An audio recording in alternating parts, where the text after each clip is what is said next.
Remember the early 20s? What a time to be alive. The streets were paved with gold and we were truly full steam ahead towards a distant shore. Then something happened. Those shores became stars.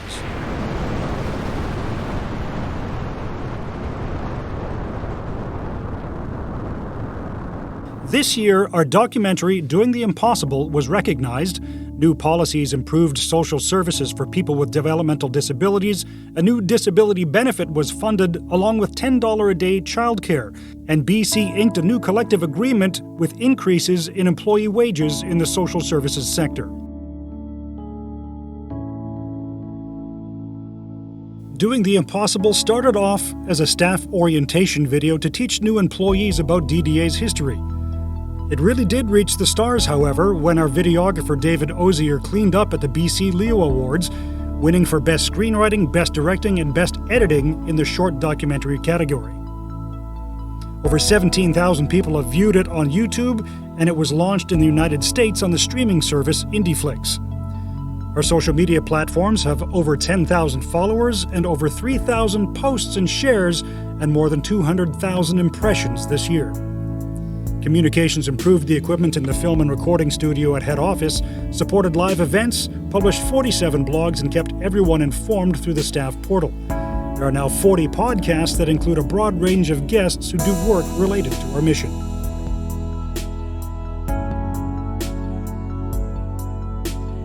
"2023 marked the 50th anniversary of DDA's IDP services for Vancouver families.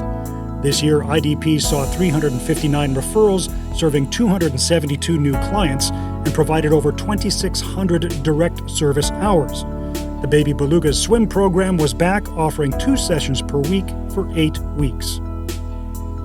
Our FED program had 63 new referrals, screened 105 kids, and identified 40% as having delays. At Fur Square at BC Women's Hospital, IDP experts provided consultations for 122 mothers with substance abuse disorders to help them get back into the community with their new babies. As of 2024, 7 of DDA's child development centres were included in the new $10 a day program, which is funded by federal and provincial governments. Vancouver and Richmond provided the buildings. Demand is very high, so we had a wait list of over 5,000 applicants by fiscal year end. Here's why. Under $10 a day, it costs families $200 a month for a savings of over $14,000 a year. The Social Services Collective Agreement provided wage increases for all staff, but funding was not set aside for childcare workers because only 4 agencies were impacted and the other 3 were quite small. Because these payments were late, childcare staff were paid retro 3 months after other employees, and this caused a serious drop in employee morale. These problems should not arise again. Our Brock Junction after-school program and our Leisure Challenge program joined forces so they could arrange group activities. $10 a day did not apply to after-school programs. Families only received $57 per month in the provincial childcare fee reduction program. Our eviction from the Grandview Day program led to renovating and renting our new East 16th site, a large space where staff and clients can engage in varied activities or projects. We also finally left our core site and moved to a new location in Renfrew Heights on Lillooet Street. This year, clients took part in 1,414 library and community center visits for swimming, literacy programs, fitness, and weight training. They also volunteered over 3,000 hours in programs like Green Streets, Recycling, Meals on Wheels, and the SPCA. DDA continued to support Starworks, our business that employs former clients this year. Business was down 5% over the previous year due to a Port of Vancouver strike and shipping delays. Starworks employed 27 production workers who worked a total of 13,743 hours for 25 businesses. Jobs West served 427 clients this year, including 56 CLBC referrals and 10 youth, an increase of 13% over the previous year. They worked for 117 different employers. And several clients reached anniversary milestones by holding down jobs from between 5 and 15 years. Congratulations. DDA supported 53 youth to transition from high school to employment, an increase of 10% over the previous year. Staff spent 1,554 total hours supporting youth in transition and 386 hours supporting youth past 19 years of age. Our community department program supports 30 adults living independently who need 4 to 8 hours per week of life skills supports. 6 CAP participants are over 70 years old, but 5 are now living in assisted living. In total, 162 families received 25,451 hours of respite. Caregiver recruitment in this department continues, however, to pose a challenge. Family Support served 293 families this year, many needing help applying for benefits and filling out forms due to lack of computer access or speaking English as a second language.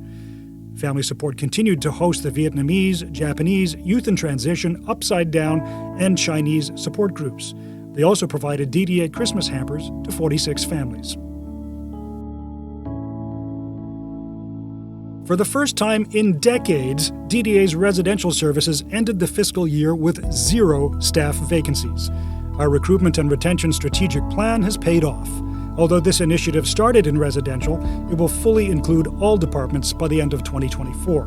DDA completed renovations at all 20 group homes. 5 homes had central air conditioning installed to deal with increasing heat waves. Others received wheelchair access bathrooms, new flooring, and new appliances. Most homes also got new furniture. Recruitment reached its goal in February 2024 with all full-time positions filled and the highest number of casual staff available. We attended several career fairs to promote work at DDA and recruit summer job students. DDA continued to work from our recruitment and retention strategic plan with a focus on leadership development, employee engagement, and satisfying the conditions that would make DDA a #1 employer of choice. Training was a big focus this year as we worked toward our strategic plan goals to offer a continuum of accessible training opportunities to our employees.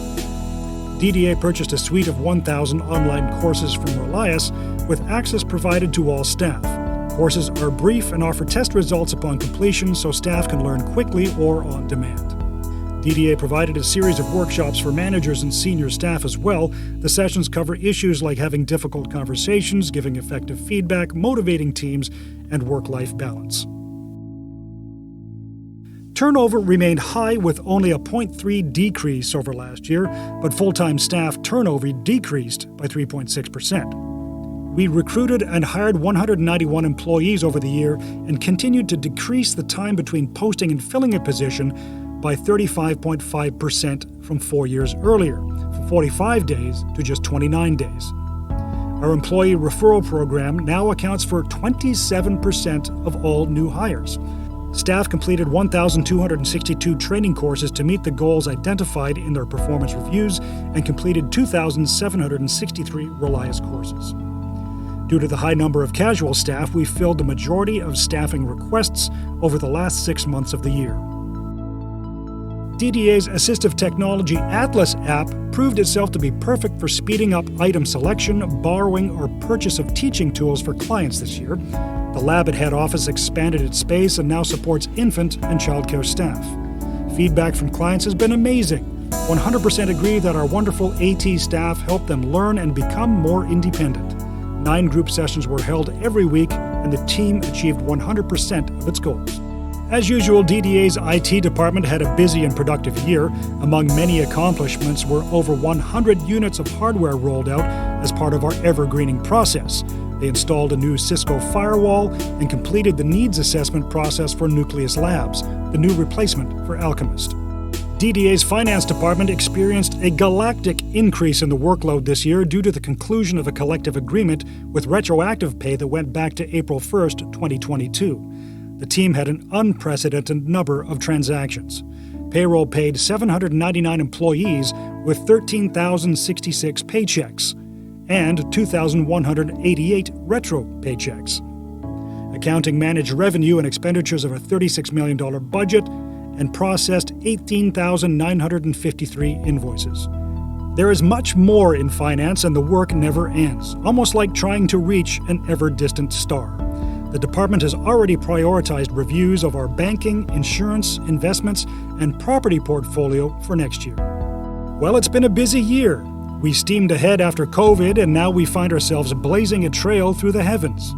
So as we rocket through the new year, we can confidently say we reached the stars while keeping our feet firmly on the ground.